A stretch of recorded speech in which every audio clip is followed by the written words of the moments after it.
Hi, I'm Dr. Melissa Longo. Welcome to Everyday Rockstar Moms, where every episode I'll interview moms just like you who are rocking it in their homes, raising their children, managing their households, building their careers, working on their relationships, dealing with challenges, finding success, trying to find balance, and themselves along the way.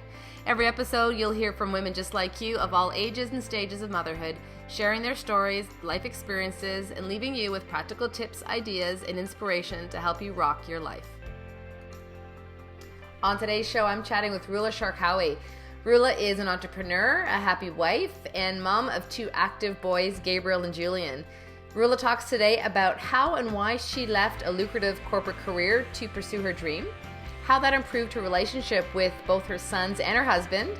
We also talked about how she focuses her time every day, what motivates her, where she turns for inspiration, how she sets goals for herself, and why she focuses on herself and time to date her husband as specific strategies to improve her quality of life.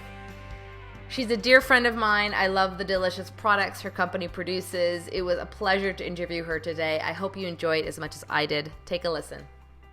Hi, Rula. Welcome to the show. Thank you for having me. This is a fun interview for me because normally I'm on the phone with people or we're recording it in front of the computer and I'm actually sitting next to your beautiful face here. So this is a real treat. Now, I first got to know you at the farmer's market and yes. With your new business, and easily become a fan of your business, but I've really become a fan of you as a person and who you are as a mom as well. And I'd love for me to start out by sharing with our listeners a little bit about your story, where you're at right now with your relationship, your kids, your business.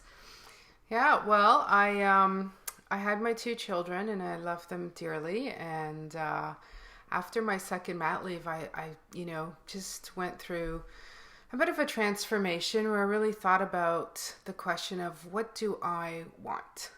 Not what do others expect of me or what am I good at, but really what do I want? And through a bit of a journey, I discovered that what I wanted to do was make really beautiful, healthy food and help nurture people and feed busy moms and busy people who want to eat well but don't always have the time. Mm-hmm. So I started my company. And we are 3 years in, and that's been fantastic. My boys are 11 and 6 now, 11 going on to sort of 18. We've hit the teenage years a bit early in my house, and that's been fun and challenging all my notions of motherhood and what it means to be a parent. So that's been a journey as well. And my husband and I are, I think, have more simpatico now than we ever have in our relationship. So I would say overall things are pretty good. Awesome. And I'm hopefully, in our discussion, we'll learn some tips and strategies as to how you've gotten here. I think there's, what I've said to you before is a tremendous amount of courage in starting a new business, especially when your kids are small. And, you had a career that, was good, that you enjoyed, but it wasn't fulfilling to you as a person, it doesn't sound like. I enjoyed it. You're right. I think it was a bit of a treadmill. Like, I'm an ambitious person, and you find something that you do well at and you keep going at it. And sometimes you just have to sort of stop and get off the treadmill and ask yourself, what is the journey that you want to take in your life? And I think maybe as moms especially, we're always serving other people and we're not always putting our own desires or needs at the top of the list. And my belief is, when you're happier in other aspects of your life, you bring that to your household and you bring that at home as a parent. So yeah, it's been a big transformation for me, but I love it. So would you say now that you're a business owner and entrepreneur, are your work hours the same as they were before? No, I get to make my own hours. Because when you're an entrepreneur, your working hours are not the same as your whole hours, right? Because there's always something else to do that you can think of when you're creative too, right? Yeah, that's true. Absolutely. And, in the early startup years, you do spend a lot of time because your business becomes your baby and you need to nurture it. I'm not that far in, but I'm a few years out now. And one of the things I've really started to work on actively is being very, very zealous with my time. So whatever time I use in the business is time used, just doing my own unique abilities, and then making sure that my time with my children is quality time and we're not fighting over housework and stuff like that, although that still happens sometimes. So, in many ways, I have a lot more quality time on my hands just because I've gotten laser focused around how to use that time.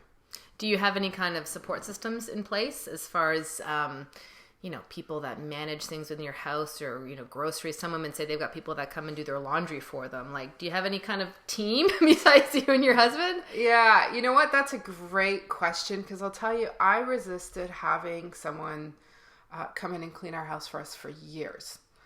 And then I got to the point where I thought to myself, what is my time worth? Because that's time that I can spend with my children or with my family. So there are certain things that maybe cause tension in the household, or they're not fun. Like for me, it's not something that I enjoy doing. That I've absolutely brought in some extra help for. So I've done that in the business, and I've done that at home as well. And it's just really elevated the quality of the relationships in the household, because now we're not, fighting about who's going to do, the laundry, or who's going to do, whatever it is. Sometimes we have meals out when we're stressed out, so we're not, dishes and cleanup and all of that. I mean, it's there and it still needs to happen, but when you have help, it's a nice relief, and then you get to focus on the things that you really want to do.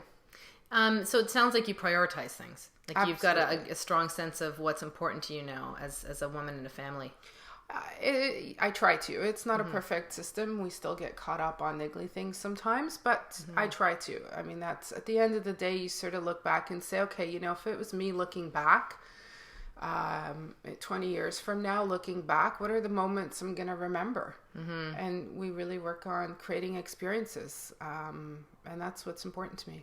It's amazing how many times I hear that from guests on the podcast, as far as how they decide how to spend their time. And it's, is this going to matter 5 years from now? Is this going to matter in 20 years from now?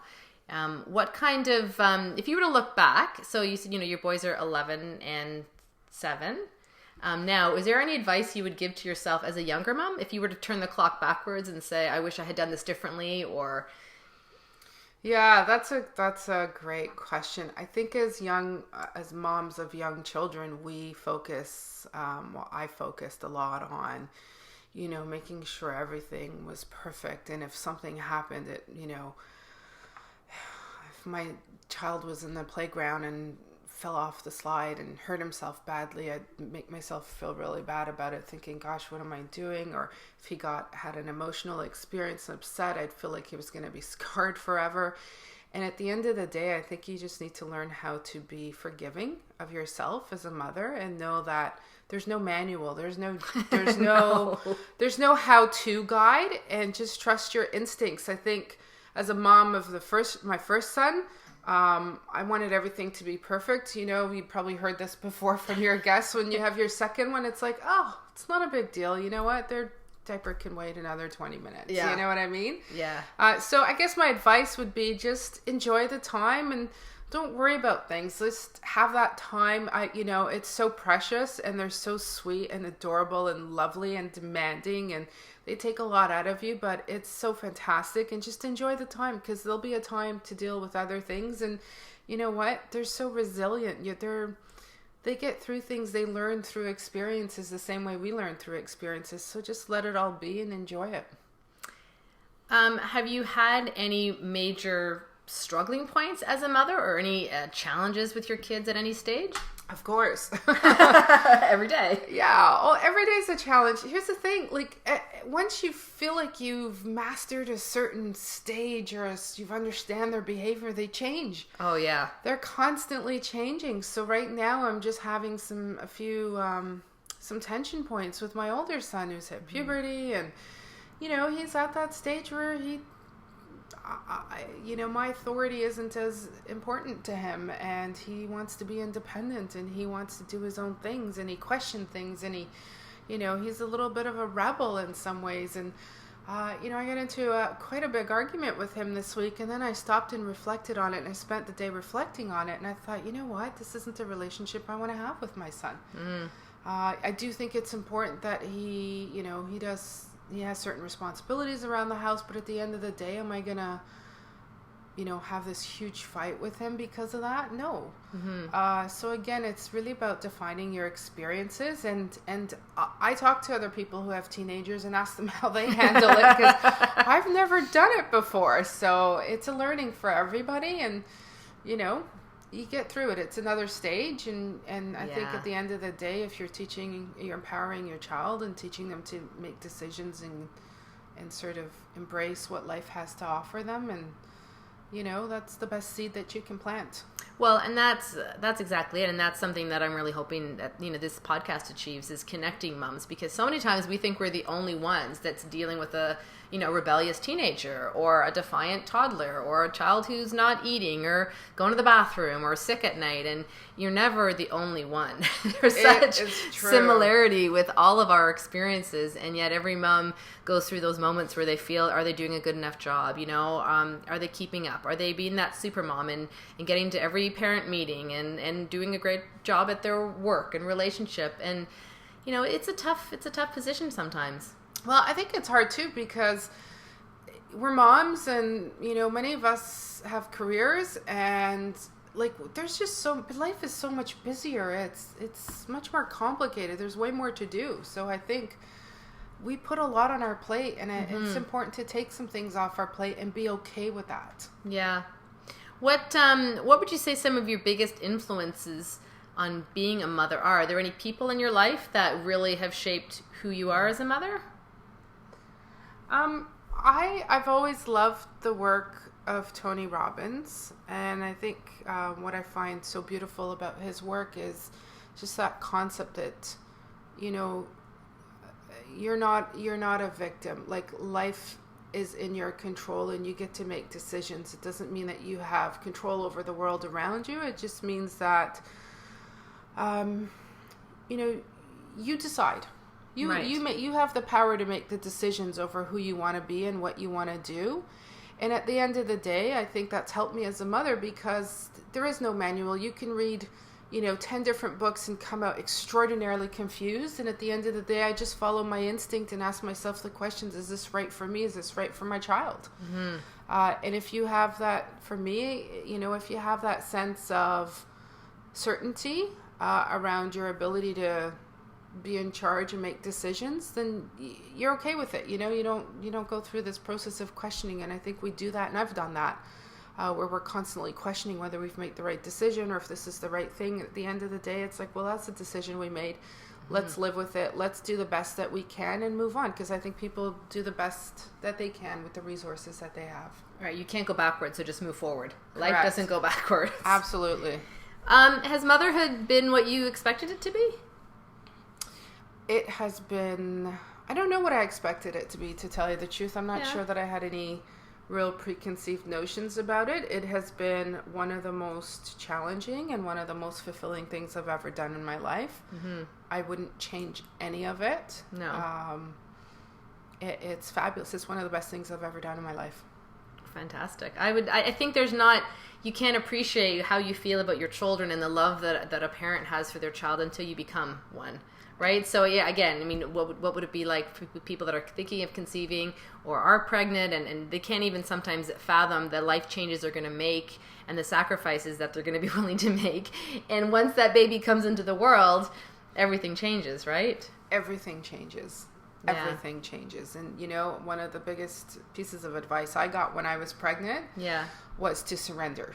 I was one of these sort of 12, 13, 14 hour a day workaholics, and this woman said to me, if you continue like that, you're going to have a really hard time being a mother. And I said, well, what do you mean? She says, because when you have a child, you sort of have to surrender control in those early stages, because really it's about meeting the needs of your child. And I never forgot that, because even in the first few weeks when you're in shock with everything that's happening with the new baby and the new schedule and their needs and requirements and how little time you have for yourself, I always remembered that, you just surrender. And it's similar to, some of the things you learn in yoga is just be in the moment and enjoy what you have, and everything will pass. I like what you just said about, taking care of yourself and surrendering and you sacrificing some of those times to yourself. How important is that for you right now? Making time to take care of Rula, the woman. Yeah, very, very important. Because here's the thing. I'm the kind of person, and I know so many moms who do this as well. We always put other people's needs first. We think about our children, our families, our jobs, our careers. And at the end of the day, it's so easy to get burnt out. It's so easy to feel tired and exhausted and get cranky. And again, I go back to, well, what kind of relationship do I want to have? I need to make that time for myself. I need to prioritize and have that time to rejuvenate and feel fresh and come back at things and be creative and have a lot of capacity. So one of the things I've always learned is how important it is to invest in yourself. I think, a lot of people think that time off or self-care is a luxury that only some people can afford. And I argue that it's actually a specific strategy from some of the most successful people in the world, right? They take breaks so that they can let their body relax, they can let their mind relax, and often it'll fuel their productivity in their business. So why not take that to your family life as well? Absolutely. Here's the thing. We all have the exact same amount of time. Right. There's 24 hours in a day. Nobody can buy more time or have less time. We all have the exact same amount of time. The question is, what's important to you? And whatever's important to you and whatever you focus on, you make time for. I'd love to have an absolutely spotless house, but it's not. It looks like I get hit by a hurricane most of the time. But you know what? It's because you have boys too. What's important to me is to have quality time with my family and not be fighting about who's putting the laundry away. So again, I think whatever we focus on expands and it comes to you. Whatever you put out there comes back to you in the universe. And let's talk a little bit about, family dynamics. You and your husband, relationships are needing to be maintained, like our parenting relationships. Any tips that you have that you and your husband have found really work to keep your marriage healthy? Yes, we do two things. We set goals together, like as a couple. So we have family goals. We do some visioning and some of the things that we want to achieve in the year individually and as a family. But then as a couple, we set goals and we work on achieving those and we celebrate them. So do you do them like every year, or every month, or quarterly, or? We usually do them every year. We do like a big, huge vision board and we put down things that we want. And then my husband and I go on date nights, which is really, really, really, really important. She's smiling really, really broadly now. Well, it's easy to get caught up. Yeah. Everyone's busy. I don't know anyone who's not busy. Everyone's busy. So again, what do you focus on? What do you make time for? We didn't always make time for each other. We were consumed with children and jobs and responsibilities and requirements. And after a while, you sit there and go, how come I'm not finding my partner as exciting as it used to be? Because your life isn't as exciting. You're mired down in things that you don't really want to do. So we focus on things that we want to do that are fun and that we can achieve as a couple. So as an example, we went skydiving a few months ago, and that was something him and I wanted to do together. So we did the training and we did the photos and we had the whole experience together, and it was absolutely amazing and exciting, and it was something that him and I have sort of ticked off our bucket list. Great. Now, I wonder too about making changes in your career. That must have affected your relationship at home. Yes. I think anytime you want to embark on something that disrupts the pattern of the household or whatever that may be, financial, routine, whatever it is, there's always going to be some influence involved. So part of it was having to convince my husband that, things are going to be a little bit tough. I'm leaving the corporate salary. I'm going to become a startup. All our money's going into the business. Yeah. But it's important to have a vision and have a long-term vision and bring people along with you on that vision. And my husband, he was amazing. I mean, he came along and he saw it. Yeah. And quickly he saw it. He supported you right from the beginning. Yeah. I'm sure that there were people that thought you were crazy. Yes, I had lots of people call me up and, 6 months into my venture, and it was hard. It wasn't an easy thing to do, especially because I went into an industry that I knew very little about. I had a call one day from a family member who said, when are you going to get a real job? So I have a job. This is my job. It's my new job. Right. you're absolutely crazy. I can't believe you walked away from the position and the salary that you had to do what? You want to make food? Mm-hmm. And I think, at the end of the day, if what you do doesn't fit in someone's model of the world, then they don't understand it. So it is what it is. And you just surround yourself with people who are supporters and understand your goal and who are like-minded. Right. And now that, even that to mothering, I mean, I'm sure as a mother, you made decisions for your kids at times that maybe not everyone else agreed with. Did you, you're shaking your head. Yeah. So how do you deal with that? Because I think sometimes moms get caught up in wanting to appease other people or really feeling conflicted. I mean, there's no shortage of information out there now. Everyone's got an opinion about what you should feed your child, how your child should sleep, how you should manage their health care. Anything you can share? Yeah, I had a lot of conflicts as a mom. Am I doing the right thing? Should the children not be sleeping in the bed with us? Or, we did co-sleeping arrangements with our kids. Mm-hmm. I had lots of people tell me, and, frankly, it's none of their business. Mm-hmm. There's so many. Parenting has as many philosophies as any other industry. Right. It's an industry. People make a lot of money out of giving you advice. It doesn't mean they're not well-intentioned, but it's an industry. So that means there's lots of different philosophies and lots of different approaches and things. At the end of the day, I think really what makes sense to you is what you should do. Whatever feels right. Because we don't trust our gut as much as we should. Mm-hmm. And that's one thing I've learned to do is really just what feels right for me and my family. Mm-hmm. And those are your decisions and you live with your decisions. So yes, I've had people, we were out one time in a cafe with my son having dinner and he was sleeping in his stroller and someone came up to us and said, I can't believe you have such a young child out at this hour. And I'm thinking, he is so happy right now. He's sleeping. Mm-hmm. He's getting fresh air. He's like, I'm here. He's not at home with a babysitter. He's with us. If he needs me, I'm here. I can take him out and breastfeed him and do whatever I want. And at the end, really, again, at the end of the day, I just think, do what feels right for you, what makes you happy. And don't worry about other people because everyone's going to have an opinion. They're your children. It's your family. Do what makes you feel good. Yeah, I couldn't agree with you more. I think that you have to figure out what's right for, you as a family and as choices. And you're going to be advocating, mothers and fathers advocate for their children from the day they're born till, forever. And it's no one else's business. I think moms need hugs and reassurance more than they need any judgment or anything like that. So I agree with you 100%. What makes you feel like you're shining, you're at your best? Are there lifestyle habits that you have that are really crucial for you to make sure you're feeling like you're performing, your work as a mom, as a wife? Mm-hmm. Yeah, there's about 3 things that I always try to focus on. Sleep. It's so important. I'm a light sleeper. So you really regimented as far as when you go to bed, when you get up? Just making sure I have enough. I'm not a great sleeper. I wake up sometimes at night. I'm a very light sleeper. I don't always get the full night's sleep. So there are times, I'll take a day and I'll just give myself the time. And if I feel like having a nap, I don't really care what anyone thinks about me having a nap in the middle of the afternoon. That's also why you changed your career path, right? Right. So sleep is really important and making sure you get enough of it. Eating food that's nutrient dense and nurtures your brain and your body, I found for me makes a huge difference. So food that gives me energy, that has nutrition, and staying away from processed junk food.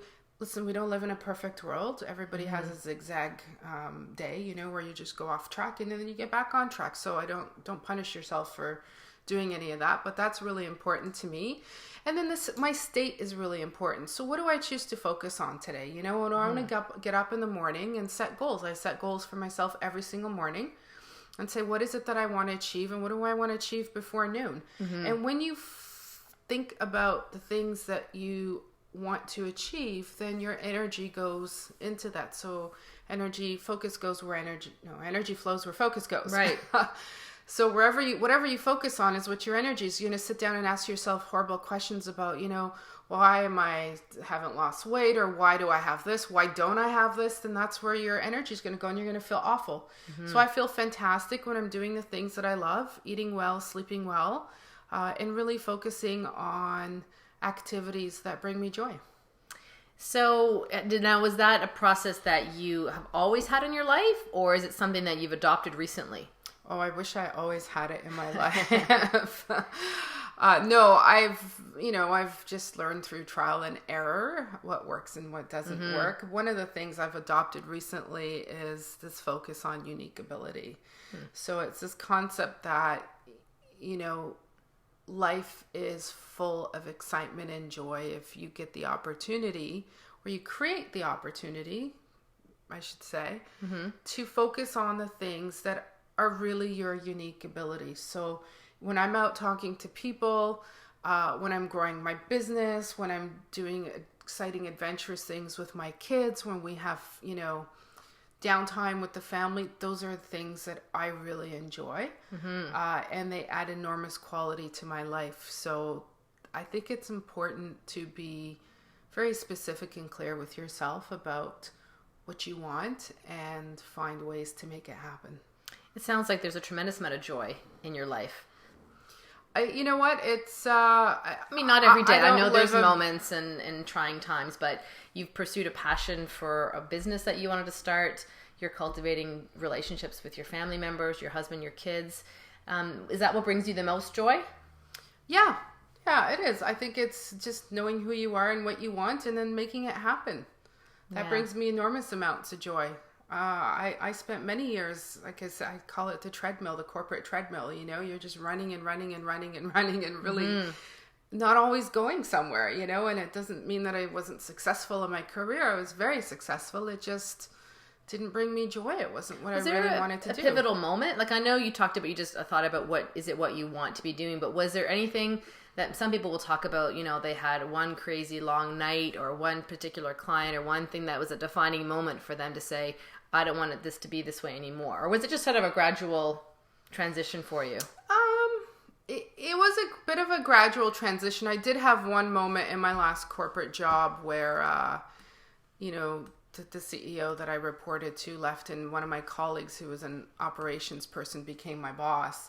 And everything was focused on, the minutia of a spreadsheet. And I remember sitting there looking at him thinking, what on earth am I doing here? Is this really what I want to do? Like, my whole life can't be all about a spreadsheet. And so him and I had a lot of tension around the spreadsheet. And, sometimes in life, you have to have enough pain to make the change, and that's how most people make change. So that particular experience was painful for me. And I thought, okay, rather than sit here and say, well, I can't do it. How am I going to be a startup? How am I going to go from my corporate salary? We have responsibilities, expenses. I changed my focus to how can I do it? What do I need? What needs to happen in order for me to leave and start my business? And it's incredible when you change your focus, how things fall into place. And yeah, absolutely. And come into play. I mean, there were many moments, but for a while it was trickling where I just thought, I have to do something that I really want to do because I still have many years left in my career. And yes, there were some painful moments where I just thought, okay, it's time to go. Well, I'm sure that your story is one that a lot of our listeners can relate to. So I appreciate your time today. I know you curate your time wisely, so I'm glad that you're here today. I think you're a rock star mom. I think that none of us have all the answers, but you're trying to be a little bit better every day and focusing on the things that are important to you. Yeah, it's about progress, not perfection. Absolutely. Would that be your final thought you'd want to leave our listeners with? Yeah, be kind to yourself, and just as long as you make movement in the direction you want to go, be happy and just enjoy, live in the moment, live in the present, enjoy everything you have, because everything can change in an instant. Just, I think if you wake up with gratitude every day, your life is full and it's rich, and whatever challenges life brings your way, and it will always bring challenges, you can handle them. Great. Thank you so much. It's a pleasure to spend some time with you. Thank you.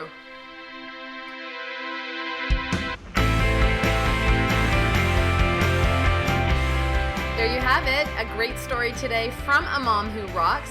I hope you enjoyed today's show. Be sure to head on over to iTunes and subscribe to the podcast so that you don't miss out on any future episodes. When you do that, I'll be sending you a copy of my top 10 tips for moms. These are some of my personal practical strategies I believe that as women we can all benefit from and help us be emotionally and physically as healthy as we can be. When you're also there on iTunes, I would also love it if you left a review. It's really important to leave some reviews because that helps other people find the podcast, and it helps inspire them to listen and potentially gain some insight from the podcast. Tell other moms that you know would benefit from this show, or most certainly nominate them and let me know who you think I should be interviewing. I'd love for you to connect with us on Facebook as well. Head on over to Everyday Rockstar Mom and join our community there. Thanks so much for joining us today. We'll see you next time.